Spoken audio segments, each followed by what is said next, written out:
Kenyans have not been fighting at the polling station. They have been fighting at the National Tallying Center with leaders who have been elected. So for us to avoid that sham, we need to abolish the so-called National Tallying Center. That is one. Two, we are saying that we need to creation of youth members of parliament elected as the same as women representatives, including persons with disability. Why? Article 28 is not being observed by political parties of this country, whereby you will just find that they unpick certain fellas to represent the interest of the youth. So that is why we are saying persons with disability, youth representatives are supposed to be elected. The other issue we had about the electoral justice is that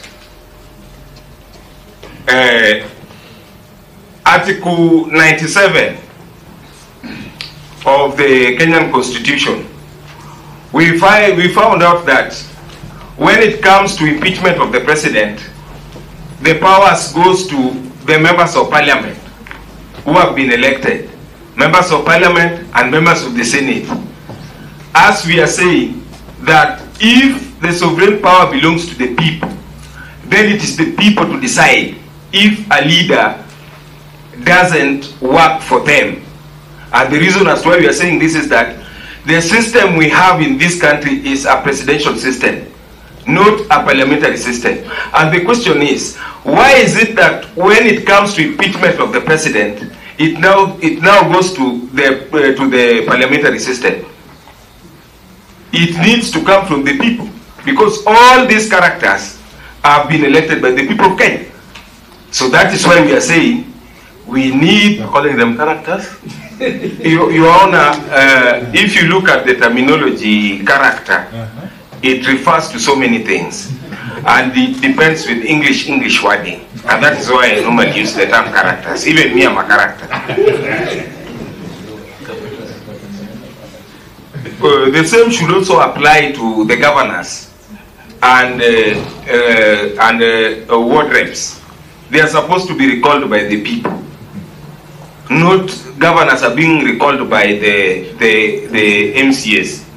That is what we felt. The other thing we heard about the outstanding constitutional matters with regard to Article 43, what we found out is that we would like to request, especially the members of parliament who are representatives, you always ensure that you pass legislations, not papers. Papers are not legislations. So if you pass legislations in parliament, that is when taxes can be reduced.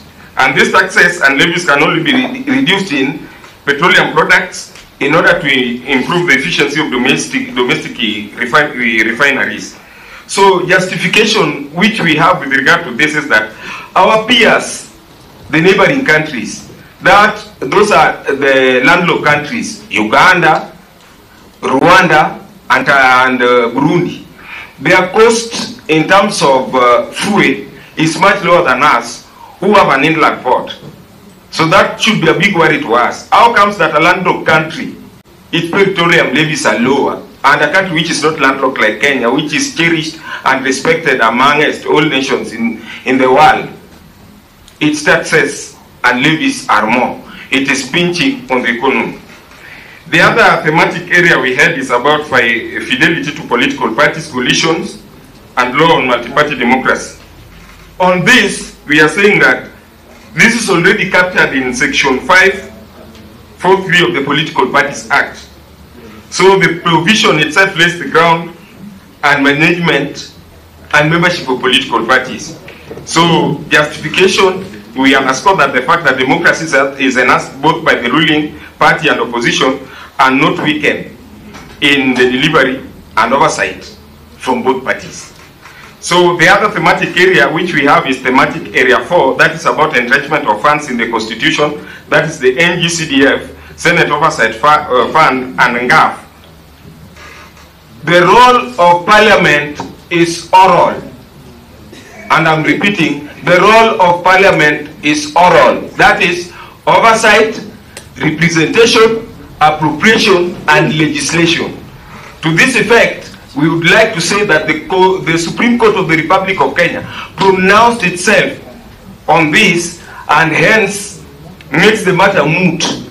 Reason being, it defeats the principles of the rule of law